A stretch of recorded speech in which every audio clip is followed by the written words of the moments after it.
예수님께서 성전에서 말씀을 가르치실 때에 서기관들과 바리새인들이 한 여자를 끌고 예수님 앞으로 오게 됩니다.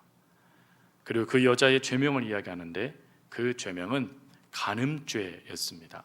특별히 성경은 요한복음 8장 말씀에 보면 현장에서 이 여인이 잡혔다라고 되어져 있습니다.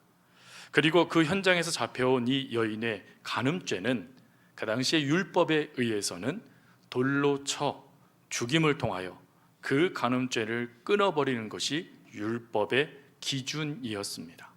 그러니 이미 판결을 받기도 전에 이 여인의 결론이 놓아져 있는 상태였지요. 그러니 그 상황 속에 이 여인은 죽음의 공포 속에 벌벌 떨 수밖에 없었을 것 같습니다. 그런데 이상한 점은 누구보다 율법을 잘 알고 있는 서기관들과 바리새인들이었는데 그들은 간음의 현장에서 잡힌 이 여인을 율법대로 처리할 수 있는 능력이 있었음에도 불구하고 전혀 그러지 않고 예수님 곁으로 이 여인을 끌고 와서는 예수님께 다음과 같이 묻는 겁니다. 예수님, 모세는 이런 여자를 돌로 치라고 명령했는데 예수님은 어떻게 하시겠습니까? 라는 질문이죠. 여러분, 이 질문은 예수님께서 지금까지 해오셨던 사역을 정면으로 도전하는 질문이기도 하고 또 율법의 기준으로 따져서 그 예수님의 발목을 잡아 넘어뜨리고자 하는, 트집 잡아 무너뜨리고자 하는 의도가 숨어져 있는 질문이었죠. 그 의도를 정확하게 아셨던 주님은 그 질문에 어떠한 답도 하지 아니하시고 그 대신 행동을 먼저 취하십니다. 그 행동이 바로 땅에 몸을 쭈그리고 앉으신 다음에 거기에 두 번, 6절과 8절 말씀해 보니까 두 번에 걸쳐서 땅에 무엇인가를 쓰시는 행위입니다. 이 행위 도대체 우리는 궁금하죠. 그래서 가끔 성역 공부를 하다 보면 성도님들이 이렇게 질문합니다. 목사님, 이때 예수님이 뭐라고 쓰셨습니까? 라고 질문을 하세요. 제 답은 뭘까요? 모릅니다 입니다. 저도 모릅니다. 성경에 그것이 뭔지 기록되어 있지 않았기 때문인 것이죠. 하지만 유추할 수 있는 말씀은 있습니다. 예레미야서 17장 13절 말씀에 가보면 이렇게 말씀은 우리들에게 그 유추할 수 있는 것을 말씀하시죠. 이스라엘의 소망이신 여호와여, 무릇 주를 버리는 자는 다 수치를 당할 것이라. 무릇 여호와를 떠나는 자는 흙의 기록이 되오리니 이는 생수의 근원이신 여호와를 버림이니이다. 여기서 중요한 구절이 흙에 기록되다라는 단어입니다. 여러분, 이 구절을 현대인의 성경은 뭐라고 번역하고 있냐면 흙에 기록된 이름처럼이라고 되어져 있습니다. 즉 흙에 기록한다라는 것을 기록할 때 무엇을 기록하냐면 그 사람의 이름을 기록한다라는 것이죠. 고대 근동 메소포타미아 지역과 그리고 가나안 그 땅에 많은 문헌들이 발견되게 됐는데 그 문헌들 가운데 공통적으로 쓰여져 있는 구절이 무엇이냐면 흙에 기록하다라는 구절이라고 하죠. 그래서 이 흙에 무엇인가를 기록할 때 그 기록되는 것을 구약의 예레미야 17장 말씀을 통하여 기준을 삼는데 그것은 흙에 단지 그 사람의 이름을 적는 것으로 끝나지 않고 그 이름이 흙에 기록됐다는 것은 곧 그 사람이 생수의 근원이신 여호와께로부터 끊어진 자, 즉 영원히 죽을 수밖에 없는 자, 지옥에 가는 자라는 중요한 의미를 담고 있는 것이 흙에 기록된 이름이라고 합니다. 그래서 예수님께서 흙에 무엇인가를 적는 그 모습을 이미 이스라엘 백성들은 익숙하게 알고 있었던 문헌의 표현이었다는 거예요. 그래서 흙에 무엇이 기록됐을까 보았을 때 많은 주석학자들은 그들의 이름일 것이다 라고 이야기합니다. 그것은 구약의 예레미야서를 근간하여 풀어낸 해석이죠. 그들의 이름이 흙에 기록됐다? 그것도요, 두 번이나 반복돼서 말입니다. 또 어떤 신학자는 예수님께서 두 번 반복하신 것에 대하여 이렇게 해석을 하더라고요. 한 사람의 이름도 빠지지 않기 위한 예수님의 행동. 즉 그 주변에 있는 모든 사람의 이름을 그 흙에 적으셨다라고 유추하기도 하죠. 그러면 적는 것으로 끝날까요? 아니요. 끊어진 자라는 뜻이지 않습니까? 그 당시에 많은 문헌에 저는 지옥에 갈 사람이다, 하나님께 저주받을 인생이다, 저는 하나님부터 끝난 인생이야 라는 뜻을 갖고 있는 게 흙에 기록되는 것이었습니다. 그리고 예수님은 이 행동을 하신 다음에 이것이 맞다라는 것을 확증시키는 말씀을 그 다음에 하시죠. 그 다음에 뭡니까? 8장 7절 말씀에 가보면 예수님께서 이렇게 말씀하세요. 너희 중에 죄 없는 자가 먼저 돌로 치라. 이 얘기는 무슨 말입니까? 흙의 이름이 써짐을 통하여 이미 이들의 죄가 고발당한 거예요. 그런데 예수님이 이 고발당한 것이 맞다라는 말씀으로 너희들은 하나님으로부터 완전히 끊어진 자들, 죄인, 지금 간음하여 잡혀온 저 여인뿐만 아니라 너희들도 죄인이 맞아 라는 예수님의 판결, 그것이 바로 죄 없는 자가 먼저 돌로 치라라는 의미라는 것이죠.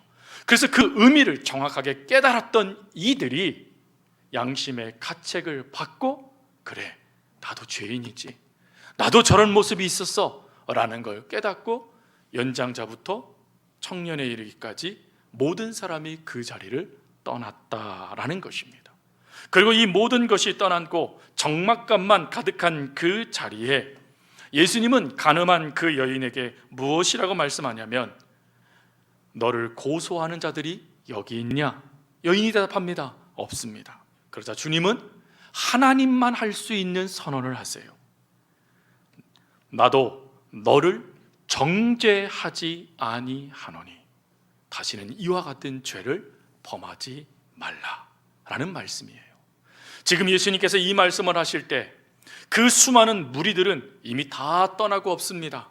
그런데 여러분, 거기에 남아있는 사람들이 있었어요. 누구였을까요? 서기관과 바리새인들이요. 그들은 자신들은 의로운 자라고 생각했어요. 그래서 저 무리와 내가 다르다라는 생각 가운데 떠나지 않고 그 가운데 있었습니다. 그걸 뻔히 아시면서 주님은 이 여인에게 나는 너를 정죄하지 않을 거야, 다시는 죄를 짓지 마라 라고 말씀하신 거예요. 이 말씀을 한 분이 쓴 책에 보니까 이렇게 표현되어져 있더라고요. 너 왜 그런 죄를 지었어? 라고 말씀하시는 것이 아니라, 괜찮니? 이제 너는 괜찮단다 라는 주님의 위로의 말씀이다 라고 기록되어져 있어요. 지금 이 여인은 괜찮지 않은 분위기 가운데, 죽음의 공포 가운데, 숨조차 제대로 쉴 수 없는 상황 가운데 있었던 여인이에요. 그 여인을 향하여 우리 주님이 하신 첫 번째 말씀은 무엇입니까? 괜찮니? 라고 물어주시는 거예요. 얼마 전에 보건복지부에서요 캠페인을 했습니다. 그 캠페인이 뭐냐면 괜찮니? 라고 물어주자라는 거예요. 지금 많은 사람들이 힘들어하고 있는 상황이에요. 많은 이들이 우울증에 걸립니다. 자살의 그 위기 가운데 내몰리는 사람들이 너무 많대요. 그런데 그것을요 어느 누구도 알아주지 못하는 고통 때문에 더 힘들대요. 근데 그때 전화해서 괜찮니? 요즘은 어때? 괜찮아, 하나님이 함께 하죠 라고 말해줄 수 있는 사람이 있다라면 그 인생이요 이미 그 슬픔과 어려운 가운데에서부터 벌써요 회복을 경험하지 않겠습니까? 근데 그 운동을 세상이 펴고 있더라고요. 지금은 코로나19로요 이것이 더 필요한 시대가 되었어요. 처음에 코로나19로 감염병이 걸린 사람들은요 죄인 취급당했어요. 그들의 동성이 다 오픈되고요, 그들의 가정사가 다 오픈돼 버렸어요. 그래서 요즘 세상 속에서 매장됐습니다. 매장. 근데 놀라운 것은 그 매장되고 있는 사람들을 어느 누구도 붙잡지 않았다라는 것이죠. 교인들은 어떻습니까? 지금 우리 교인들에게 이 괜찮니? 라는 이 말이 더 필요할 것 같아요. 세상 속에 우리 교인들을 향한 평가는요 부정적인 평가예요. 참 많이 우리들의 마음을 아리게 해요. 근데 그러한 때에 서로가요 서로를 향하여 괜찮아요 지사님? 괜찮아요 권사님?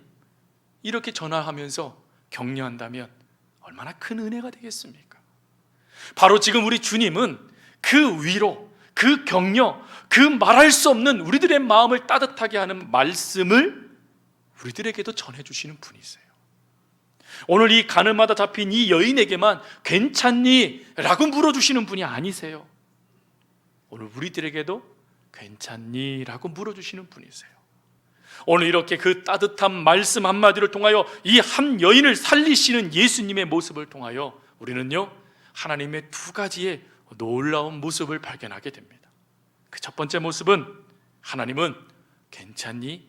괜찮아 라고 하시며 우리들에게 말씀해 주시는 분이시다라는 것입니다. 여러분, 사단은 거짓 메시지로 우리를 속이죠. 그 거짓 메시지 중에 대표적인 것이 뭡니까? 아마 이런 것일 수 있어요. 일도 안 하고 거짓말도 하고 무책임한 너 같은 사람은 하나님께서 별로 좋아하지 않으실 거야. 이것도 못하고 저것도 못하고 맨날 핑계만 대는 너 같은 사람은 하나님은 절대로 사용하지 않으실 거야. 너는 하나님께 아무것도 아니야. 너는 하나님께 사랑받을 자격도 없어. 너 같은 건 하나님께서 무엇을 위해서 사용하시겠어? 너는 이미 버렸어. 포기해. 하나님은 너 같은 것에 관심도 없어 라고 하며 사단은 거짓말로 저와 여러분들에게 이 잘못된 메시지를 심어주고 있는 거예요. 근데 안타까운 게 뭘까요? 우리들도 모르는 사이에 그 잘못된 메시지를 동의하고 있는 이들이 있다라는 것이에요. 물론 하나님은 우리들이 잘못했을 때 꾸지람하십니다. 깨닫게 하시기 위해서 다양한 방법을 쓰세요. 그러나 성경에는요, 하나님이 우리를 단 한 번도 포기하지 않았다라고 말씀하세요. 하나님은 포기하지 않으시는 분이세요. 심지어 우리가 하나님을 떠나도 하나님은 우리를 떠나지 않으신다라고 말씀하신 분이세요. 그리고 내가 언제나 너희와 함께 하겠다라고 말씀하신 분이세요. 그러니 사랑하는 성도 여러분, 거짓말로 여러분들의 마음을 무너뜨리고 있는 이 사단의 거짓 메시지에 속지 마세요. 하나님은 변함없이 저와 여러분들을 사랑하세요. 매 순간 우리의 잘못을 지적하시면서 너 왜 그래서 실망이야 하시며 그 실망 드러내시는 분이 아니시라 괜찮니? 괜찮아 하시며 토닥거리며 다시 일어날 힘과 은혜를 주시는 분이 저와 여러분이 믿고 있는 아버지 하나님이십니다. 여러분, 이 괜찮아라는 이 단어에는 다양한 뜻이 있대요. 한 심리학자가 쓴 책에 보니까요, 거기에는 다양한 의미들이 있는데 첫 번째, 이 괜찮아라는 이 뜻에는 그 정도면 아주 잘했어 라는 칭찬이 담겨져 있대요. 그리고 또 그 뜻에는 내가 어떤 일을 했든지 나는 다 이해한단다 라는 포용이 담아져 있는 단어랍니다. 그리고 내가 할 일은 다 없던 것으로 해줄게 라는 용서가 담아져 있는 의미 있고, 또 어떤 일이 있어도 난 너를 믿는단다, 나는 널 믿어 라고 하는 신뢰가 담아져 있는 말, 그리고 지금은 힘들지만 곧 좋아질 테니 용기 잃지 말아라 라는 격려가 담겨져 있는 말, 네가 힘든 건 내가 안단다, 내가 네 힘든 짐을 나누어 줄게 라고 하시며 함께 져주시는 그 의미가 담아져 있는 단어가 괜찮아 라는 단어라는 거예요. 사랑하는 성도 여러분, 이 괜찮아 라는 이 단어 괜찮니? 라고 말하는 이 단어, 지금 하나님께서 저와 여러분들에게 매일매일 순간마다 하시는 말씀이라는 걸 아십니까? 혹 여러분과 제가 한 약속, 그 약속을 다 지키지 못해서 괴로울 수 있어요. 그러나 여러분, 하나님은 일부러 여러분이 그 약속을 안 지킨 것이 아니라 지킬 수 없는 상황 가운데 있었다라는 것을 아시는 분이세요. 그래서 그때 뭐라고 나무라지 아니하시고 괜찮아, 다음부터 잘하면 돼 라고 말씀하시며 우리를 품어주시는 분이세요. 또 내가 세운 계획대로 되지 못해서 그것 때문에 나 자신에 실망하는 성도님들이 참 많아요. 그러나 성도 여러분, 여러분들이 게으름을 피운 게 아니잖아요. 애를 쓰신 거잖아요. 노력하신 거잖아요. 그런데 안 된 거잖아요. 우리 하나님은 그걸 아신다는 거예요. 그래서 여러분들이 멈추어져서 주저앉아 있는 그 자리에 우리 하나님은 다가오셔서 괜찮아, 괜찮아 말씀하시며 여러분들을 그 자리에서 다시 일으켜 세워주셔서 그 일을 할 수 있도록 신과 은혜를 더해 주시는 분이세요. 또 여러분, 요즘에는 스트레스를 받으면 폭식하는 성도님들이 계실 거예요. 여러분 아마 이 자리 가운데도 있으신 분들이 계실지 몰라요. 목사님, 나는 스트레스를 받으면 먹는 걸로 풀어요. 한 심리학자가요, 그 먹는 것으로 푸는 그 스트레스를 이렇게 해석하더라고요. 몸이 살려고 에너지를 비축하는 거예요. 와, 저는 이게 은혜가 됐어요. 그렇다고 제가요 폭식한다는 게 아니에요. 이 왜 은혜가 됐냐면 그 잘못된 행동이잖아요. 근데 그 행동을 살려고 애쓰는 모습으로 바꾸어 놓았다라는 거예요. 여러분, 우리들도요, 수많은 스트레스를 받고 수많은 것 때문에 힘들어질 때요, 살려고 발버둥을 치잖아요. 우리들도 그 살려고 발버둥을 치는 그거 하나님이 모르실까요? 여러분들이 살겠다라고 애쓰며 눈물 지으며 그 자리를 버티고 있는 거 우리 하나님이 모르실까요? 우리 하나님은 아세요. 그 아시는 하나님께서 그 자리에 오셔서 어깨를 토닥이시면서 말씀하시는 거예요. 괜찮니? 괜찮아. 이제 괜찮단다. 말씀해 주시는 거예요. 여러분, 우리 하나님은 여러분들이 다양한 사건과 다양한 환경과 다양한 감정의 기복과 다양한 문제들 가운데 있을 때 언제든지 여러분 속에 다가오셔서 제일 먼저 여러분들의 마음을 위로해 주시며 괜찮니? 라고 물어주실 수 있는 분, 그리고 어깨를 토닥이면서 이제 괜찮단다 말씀하시며 다시금 일어설 수 있는 힘과 용서와 포용과 칭찬과 격려와 그리고 함께 져주시는 은혜를 우리들에게 더해 주시는 분이시라는 거예요. 오늘 이 가늠하다 잡혀있는 이 여인을 한번 보십시오. 수많은 살기, 율법의 기준에 따르면 죽을 수밖에 없는 그 고통이 지금 이 여인을 숨막히게 하고 있었을 거예요. 어떤 것도 들리지 않았을 겁니다. 이미 이 여인은 무너졌어요.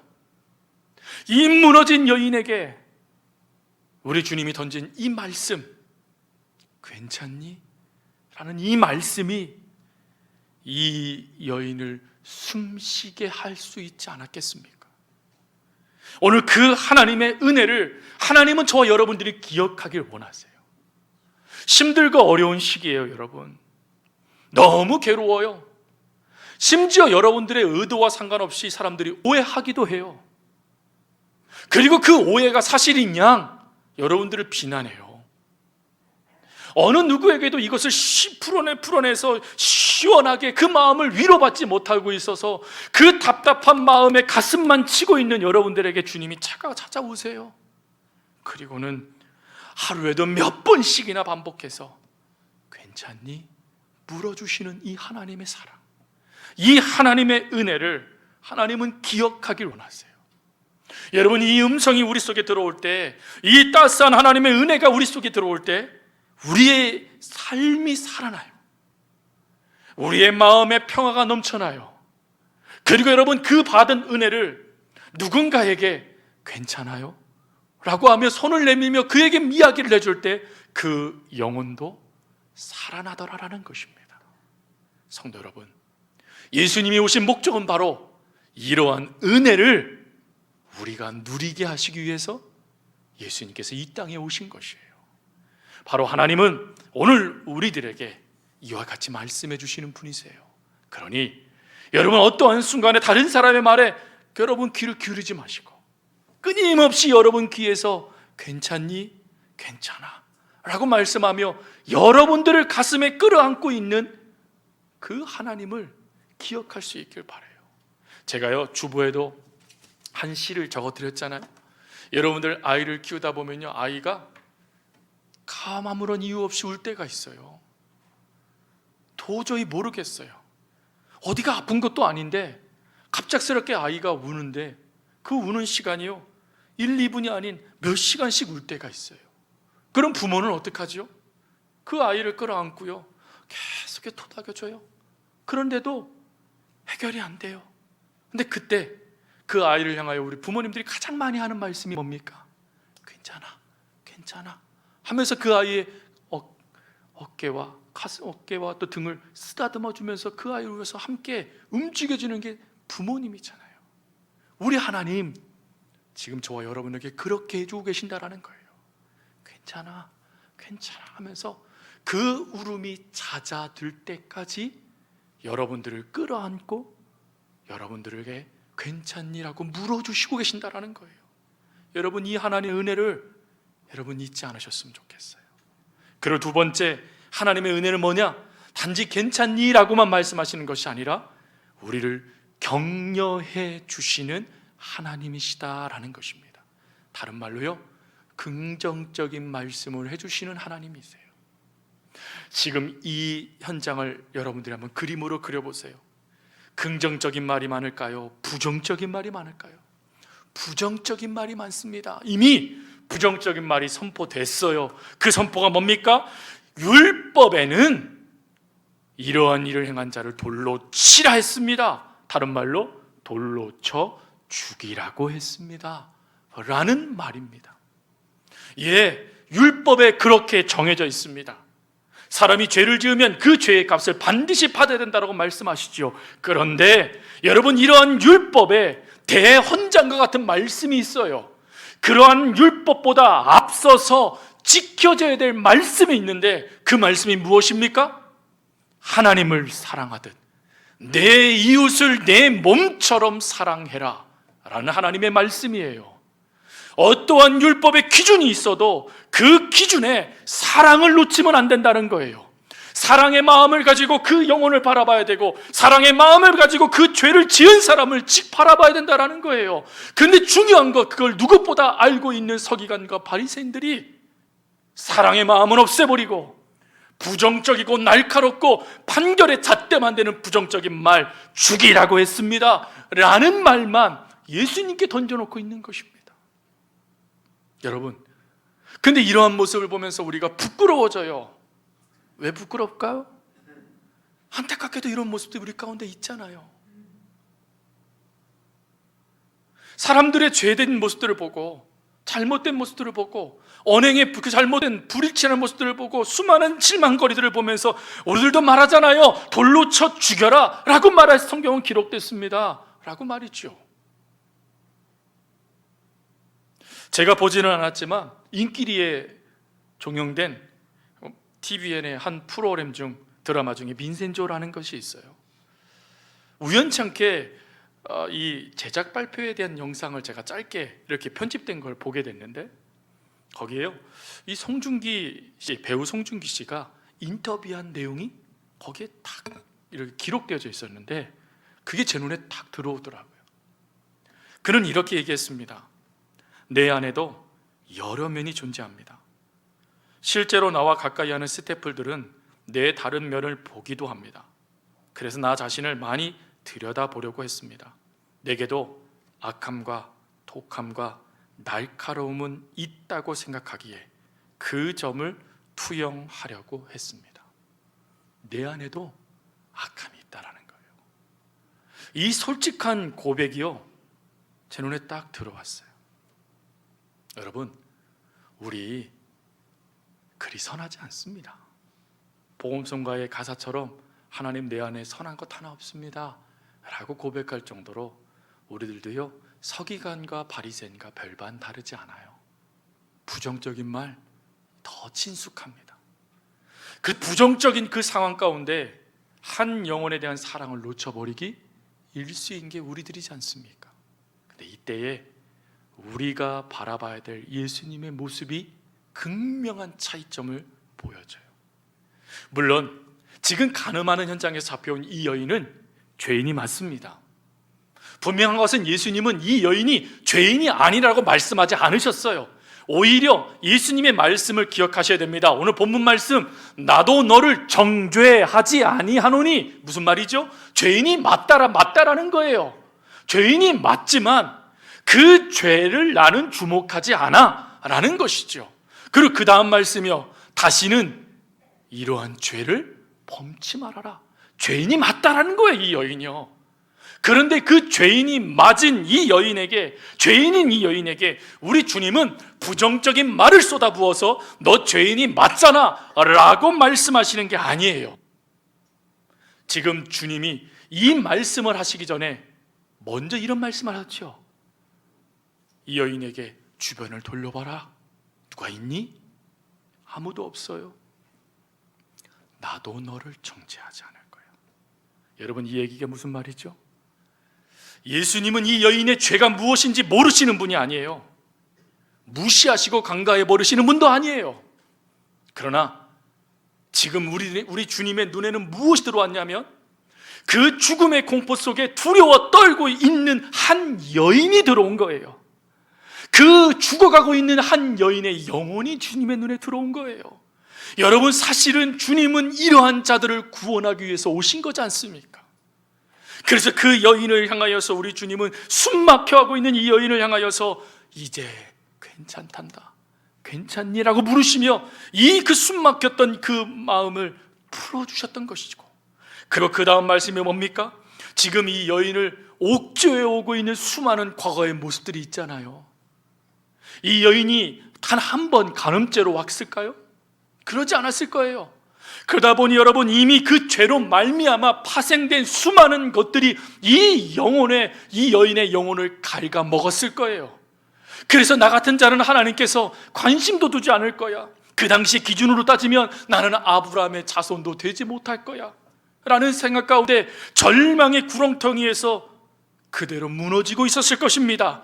그런데 우리 주님이 하신 말씀, 나도 너를 정죄하지 않겠다라는 이 말씀, 그 당시에 이 말씀은 하나님만 하실 수 있는 말씀이었어요. 그렇다면 이게 뭘까요? 하나님이 이미 이 여인을 용서하셨다라는 거예요. 하나님이 용서하셨으니 나도 너를 용서하겠다라는 것이에요. 기준이 하나님께 있는 것입니다. 그리고 이 용서의 말씀에 이 여인은 회복이 되기 시작해요. 그런 다음에 주님이 하신 말씀이 뭐지요? 다시는 이와 같은 죄를 범하지 말아라 라는 말씀을 하세요. 이 죄를 범하지 말아라. 그럼 이게 무슨 말일까요? 이 말씀은요, 이런 의미의 뜻을 담고 있어요. 괜찮아, 이제 너도 더 나은 인생을 살 수 있단다. 너를 옥죄어오고 있었던 이 수많은 죄, 너의 과거를 논할 수 있는 그 수많은 죄의 모습들, 네가 그것을 끊어버리고 나와 함께 이 죄를 더 이상 짓지 않기 위해 나와 함께 이 손을 붙잡고 움직이면 너도 아브라함의 자손이야. 내 인생 달라질 수 있어 라고 하시며 그 인생을요, 우리 주님이 지금 다시 설계해 주시고 계시는 거예요. 하나님이 함께 하시겠대요. 내가 너와 함께함으로 너는 이제 다른 인생을 살 거야 라는 주님의 말씀을 이 여인에게 던져주고 있는 것입니다. 그런 다음에 주님이 뭐라고 말씀하십니까? 나를 떠나래요. 여러분, 이 얘기는 뭘까요? 단지 주님을 떠나라는 말씀일까요? 아니요. 이와 같이 주님이 설계하신 이 역사를 이룰 수 있는 그 길은 그 과거의 삶을 청산하는 거예요. 과거에 이 자신을, 그 여인을 이 여인을 이야기해주고 평가했던 그 삶을 청산하는 거예요. 이제 내 삶에 이것은 없어. 나는 더 이상 이와 같은 삶을 살지 않아. 하나님이 내 죄를 용서하셨어. 이제 나는 하나님의 설계대로 살아갈 거야 라는 그 믿음을 가지고 그 삶을 청산해 나가라라고 이 여인에게 격려해 주시는 거예요. 그러니 여러분, 이 격려로 나를 떠나라 라는 이 말씀을 이렇게 해석할 수 있습니다. 너의 인생은 반드시 달라질 거란다. 여러분, 이 의미인 거예요. 우리의 인생, 하나님이 역사하시면 달라진다라는 것입니다. 성도님들, 어차피 안 될 일인데 뭐 라고 하며 습관적으로 이 부정적인 생각을 하고 말을 내뱉기도 하십니까? 아니면 힘든 감정에 부정적인 영향을 주는 죽겠다라는 표현 가운데, 그 영향력 가운데 계시고 계십니까? 분명한 것, 오늘 주님의 말씀을 기억하셔야 돼요. 우리 주님은 그런 인생을 살아갈 수밖에 없는 우리들의 삶을 용서하시고 회복하시고 그 모든 얽매였던 것에서 자유함을 주시는 분이십니다. 그것뿐만 아니라 여러분들의 인생을 새롭게 하나님 안에서 설계하시고, 그리고 우리를 향해 격려하시며 너는 내가 함께하기 때문에 내 인생 반드시 달라지는 거야, 너는 반드시 달라질 수밖에 없어 라고 말씀하시며 우리를 이끌어 주시는 것입니다. 그래서 사도 바울이 뭐라고 말했습니까? 그런즉 우리는 새로운 피조물이라, 이전 것은 지나갔으니 보라 새 것이 되었도다. 하나님의 이 은혜가 우리 가운데 있는 것입니다. 그래서 하나님은 그 은혜를 우리들에게 주시고 싶어 하세요. 이 은혜를 깨달았던 사도 바울은 에베소서 4장 29절에 뭐라고 고백합니까? 무릇 더러운 말은 너희 입 밖에도 내지 말고 오직 덕을 세우는 데 소용되는 대로 선한 말을 하여 듣는 자들에게 은혜를 끼치게 하라. 여기서 선한 말은 뭘까요? 여러분, 선은 하나님의 선을 말하는 것입니다. 그러니 여기서 말하는 선은 뭡니까? 하나님의 마음을 그들에게 전해주라는 거예요. 여러분들이 받았던 그 하나님의 마음, 가늠한 여인과 같은 그 처지에 있었던 우리들을 향하여 괜찮니? 너는 이제 괜찮아. 내 인생은 달라질 거야 라고 말씀하시며 여러분들을 세워주셨던 그 하나님의 마음을 여러분 주변에 있는 이웃에게 전해주라는 거예요. 그럼 어떻게 된다고요? 그들이 하나님의 은혜를 누리게 된다는 거예요. 달라진다는 것입니다. 여러분, 부정적인 말 얼마든지 할 수 있어요. 서기관과 바리새인 얼마든지 될 수 있습니다. 그러나 우리는 그리스도인이에요. 그리스도인은 예수 그리스도를 따라가는 사람들이에요. 주님은 이러한 부정적인 것들이 넘쳐나는 이 순간에 하나님의 마음을 전해주고 하나님 은혜 안에서 새롭게 살아갈 수 있는 인생을 우리들에게 허락하여 주셨던 것처럼 우리들도 그런 삶을 살아가기를 원하신다라는 것입니다. 한 이야기를 하고 말씀을 마칩니다. 서강대학교 영문학 교수님으로 재직하셨던 지금은 고인이 되신 장영희 교수님이 쓰신 책 중에 살아온 기적, 살아갈 기적이라는 수필집이 있습니다. 너무 예쁜 수필집입니다. 한번 읽어보시기 바랍니다. 그 수필집은 장영희 교수님의 자서전과 같은 책이에요. 이 수필집의 주인공이 영희라는 아이입니다. 여러분, 이 영희는 소아마비예요. 소아마비니까 여러분이 그 인생이 참 불안했겠다라는 생각을 갖지요. 근데 은혜가 뭐냐면 친구들이 이 영희 주변에 늘 함께 했다라는 거예요.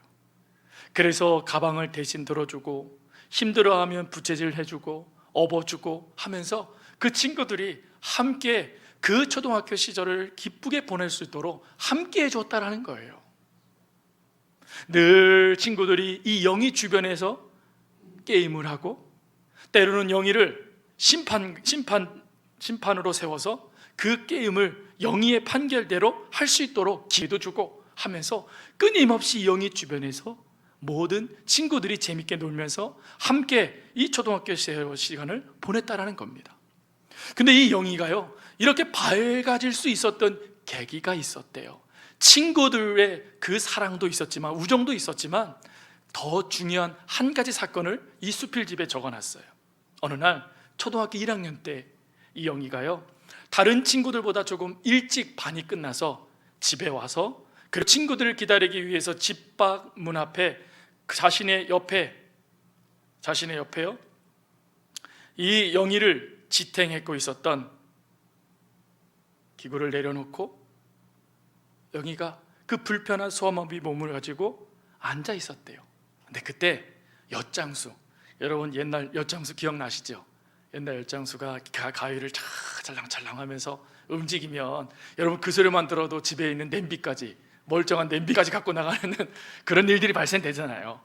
근데 엿장수가 그 엿을 팔기 위해서 절랑절랑 가위질을 하면서 지나가는데 이 영희를 한번 이렇게 힐끔 쳐다보더라는 거예요.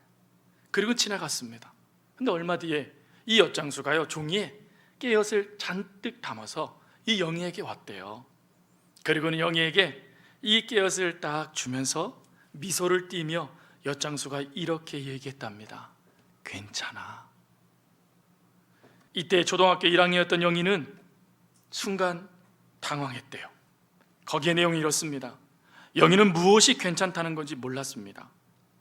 돈이 없이 깨엿을 공짜로 받아도 괜찮다는 것인지, 아니면 목발을 짚고 살아도 괜찮다는 말인지. 하지만 잠시 후 영희의 얼굴에 웃음이 확 피어났습니다. 그날 영희가 아주 중요한 것을 깨달았기 때문입니다. 내가 사는 세상은 살만한 곳이구나. 내가 사는 세상에 좋은 사람들이 많구나. 깨옷을 주신 아저씨 말씀대로 나는 괜찮은 아이구나. 깨옷을 주신 아저씨 말씀대로 목발을 짚고 살아도 괜찮구나. 여러분 어떠세요? 이 깨달음, 사실 하나님이 우리가 깨닫기를 원하시는 그런 은혜이지 않습니까? 여러분, 이 세상 살만한 세상이에요. 왜 그렇지요? 하나님이 함께 하시거든요.